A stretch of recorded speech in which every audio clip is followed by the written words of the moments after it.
and welcome! Today I want to talk about the game I really enjoyed, Star Wars Jedi Fallen Order. I don't want to get into major spoilers, so if you didn't play the game yet, you still can watch the video. Let's begin. Star Wars Jedi Fallen Order is a story-driven action-adventure where you play as Cal Kestis, a former Jedi Padawan who survived the Order 66 and the annihilation of the Jedi Order. His master sacrificed himself to save the boy, and now, after 5 years, Cal lives with trauma, works as a scrapper on the planet Bracca, and watches as more people get oppressed and the Empire becomes stronger. Cal has practically lost his connection with the Force, but at the start of the game there is an accident and he has to use the Force to save someone's life. Unfortunately, one of droids saw it, and because of that on the planet arrive the evil Inquisitors to kill traitor Jedi, so you need to run. And boy, they made it a good run. First of all, you learn how to navigate, block, evade and so on. Then you are introduced to some other characters. Cere is the next Jedi, and Grease is a pilot of the ship called Mantis and the best character in the game. He loves cooking because it reminds him of his grandma, and he loves plants because they don't want to kill him. Simple but relatable. To be fair, all characters in this game are well written. Cal blames himself for his master's death and needs to do something with this drama. Cere also has her drama. I don't want to give out much because the story I think is the best part of this game. Apparently, at first, Respawn Entertainment created an original story, and then Electronic Arts saw it and said that it could work as a Star Wars story. And it does. It feels like a good addition to the Star Wars universe. A small but meaningful adventure, and you can also play it. What can be better? The main plot revolves around the research of a Jedi who was Cere's master and a very mystical person, and is played by Jeppet. He left one very meaningful thing for you, but to get it you need to pass a test. You need to find artifact and the information about the Force users of the past and reenact this person's step. And you do this while the Inquisitors are searching for you, and the evil Galactic Empire corrupts more and more planets and people. Play the game to find out more. You mainly learn about the story and characters in cutscenes and dialogues. Sometimes there is an awkward animation or a strange camera angle here or there, but it's kind of expected in realistic style games nowadays. Not everything was rigged well, but it doesn't lessen the enjoyment of the game. Other visuals are very good. Landscapes are masterfully created for each planet, and you can tell the difference between them from the first seconds. There are 5 main planets in the game. One with grey cliffs and blue ice, a green foresty planet, a snowy planet, a dangerous red planet, and a greenish steppe planet. You can go to them whenever you want after unlocking. You start at one other planet called Bracca, and you can't return there. And there are 2 others, which you visit only on a mission. I would like to see more different and well-known places from Star Wars universe, but I understand that there is no reason to make more, because it's not what the game is about. Anyway, planets are interesting.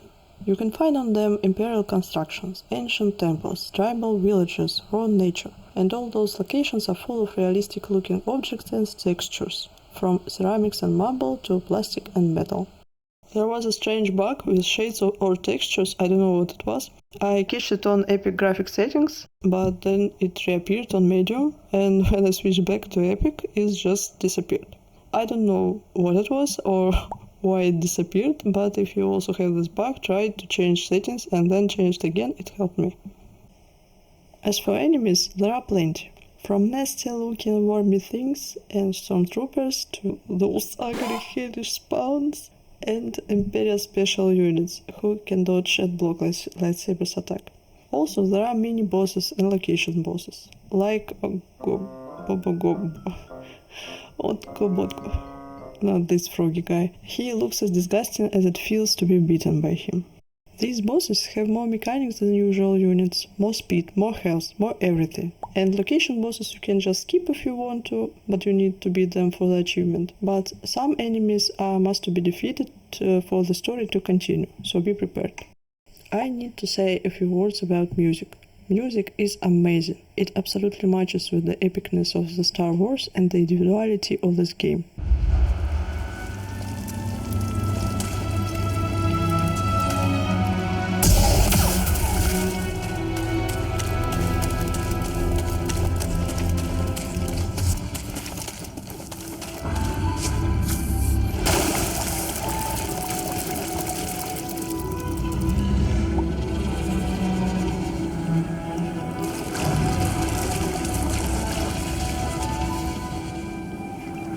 Sometimes it interweaves with the Star Wars theme. I think more prequel or Clone Wars variant, but anyways, it sounds great.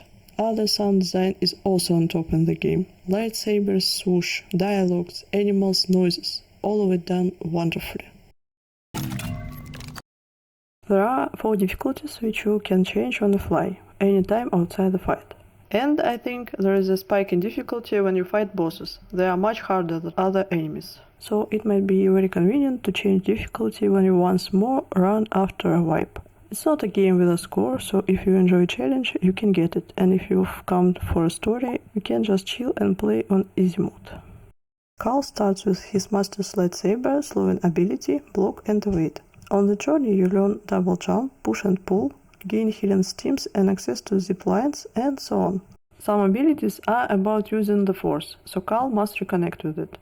And this reconnection is made through a really cool action. I don't want to give it away here, you must see it yourself.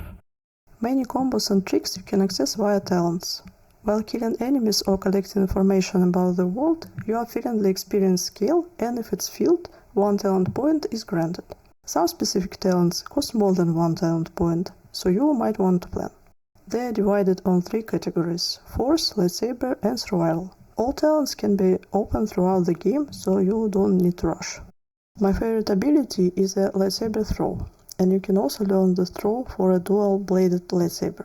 It's the only ability which can deal damage on distance. A force push, for example, hurts other way. Yeah, astrologers proclaim the week of flying. If you stepped into Abyss, you'll be resurrected at a place where you were before the step, and some of your health will be taken as a penalty. I hate these spiders. If you're killed, the enemy which killed you takes away your experience and will be highlighted yellow. When you hit it, you'll get the experience back. Besides various enemies, you'll have usual platformers puzzles. For example, running on a wall to get somewhere, swinging on a rope, lifts, wind flows, and so on. I like this stuff, but sometimes it can be annoying, especially when you need to jump from one rope to another. It might be because of a camera angle, but you just not always go in the direction you're looking. First time I was here, it took me more than 15 tries to do this. I'm not kidding. I played with the controller and it was comfortable enough. The only problem I found is I think the game doesn't have a way to cancel an attack animation. Because of that, sometimes you just can't avoid a hit when making combo attacks. There are many controls you need to keep in mind. Sometimes I just forgot what button and trigger does what and just jumped around. But in the end it really doesn't matter. You can just use an attack button and evade in the fight and beat this game. As for enemies' behavior, only once I've seen a bug when a Stormtrooper just got tired, I guess, and turned and went away. So usually they act logical. Well, in-game logical. I think the most rational thing to do was just run away when you see a guy with a lightsaber. Some Stormtroopers obviously think that way too, because they say stuff like, "Are we good enough to win? Okay, I got this. It's really sad if you think about it. Their morale at a 0 and they still want to fight and die, I guess, because if a hero doesn't kill them, villains will. But I found one creature that doesn't want to fight at all. This little Ratty, for example, wants just to chill. Be like these Ratty Stormtroopers. The funny thing is, animals attack Imperial forces, so sometimes you can just wait until only one left, or just run further and don't pay attention. Oh no, little Ratty! By the lightsaber, by Tatooine, you shall be avenged.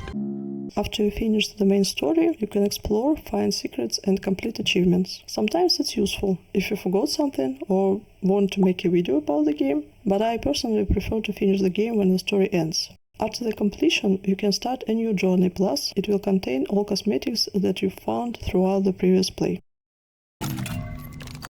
The game has some customization options. For Cal there are a color of his suit, an option with a poncho and its variations, and one secret cosmetics which you'll open after the game's completion. For a ship and a robot you also have some skins, but the most customizable thing is, of course, the lightsaber. At the start you'll have only 3 standard colors of crystal: blue, green and orange, but throughout the game you'll find many options for different parts, materials and colors of crystal. For me, customization doesn't matter, but even I can agree that there are too little options, and the best of them are the basic and the secret one you'll get after you have finished the story. In the next game, Star Wars Jedi Survival, Respawn Entertainment added much wider customization, but in this I think they just didn't know what to do, didn't have enough budget or focused on other things.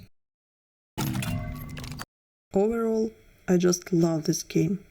It was the first game I went an extra mile to unlock all achievements. I absolutely enjoyed this world, characters, visuals and sound, so I definitely recommend Star Wars Jedi Fallen Order to everyone who likes Star Wars, action adventures or just a good story. It has 89% positive reviews for all time in Steam, and it's often on sale, so you can buy it relatively cheap. Of course, you need to install EA Launcher, but you might wanna play it other way.